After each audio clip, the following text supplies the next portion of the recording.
ஸ்ரீமத் வால்மீகி ராமாயணம் அயோத்தியா காண்டம் chapter 68. இப்படி சுமந்திரர் முதலிய மந்திரிகளும் மார்க்கண்டேயர் முதலிய பிராமணர்களும் சொல்ல வசிஷ்டர், பரதன் தன்னோட மாமாவாத்துக்கு சத்ருக்கனோடு போயிருக்கான், தூதர்கள்லாம் அவளை போய் இப்பவே அழைச்சிட்டு வரட்டும், சக்கரவர்த்தியே பரதனிடத்துல ராஜ்யத்தை ஒப்படைச்சுட்டார், அதனால நாம எதுக்காக டிலே பண்ணணும் அப்படின்னு சொல்றார்.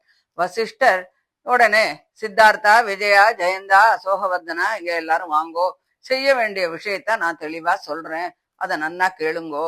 குதிரைகள்ல வேகமாக ராஜகிரகம் என்ற நகரத்துக்கு சீக்கிரமா போங்கோ. மகாராஜா இறந்து விட்ட துக்க குறிகளை நீங்க காட்டிக்கவே கூடாது.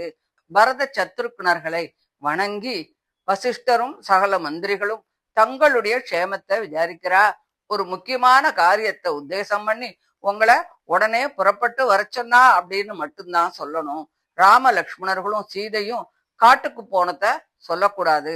மகாராஜா சொர்க்கத்தை அடைஞ்சதையும் சொல்லவே வேண்டாம்.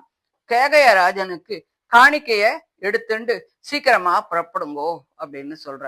பிரயாணத்துக்கு வேண்டிய திரவியத்தை எல்லாம் அவள்கிட்ட கொடுத்து அவளை உடனே கிளம்புங்கோ அப்படின்னு சொல்ற.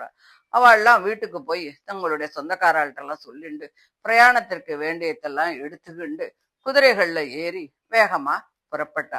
ஹஸ்தினாபுரத்துக்கு சமீபத்துல கங்கையை தாண்டி குரு ஜாங்கால தேசத்தின் வழியாக பாஞ்சாலத்துக்கு போய் அங்கேருந்து பல ஏரி ஆறு இவைகள் எல்லாம் கடந்து சரதண்டா அப்படிங்கிற அழகிய நதியெல்லாம் தாண்டி சத்யாபாசனம் அப்படிங்கிற ஒரு பெரிய மரத்தை பார்த்து அதுல வசிக்கக்கூடிய அந்த தேவதைக்கு நமஸ்காரம் பண்ணி குலிங்க நகரத்துக்கு வரா.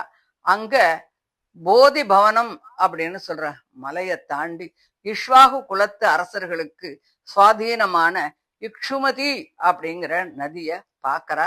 அங்கேருந்து சுகாமா என்ற மலையை நோக்கி போறா.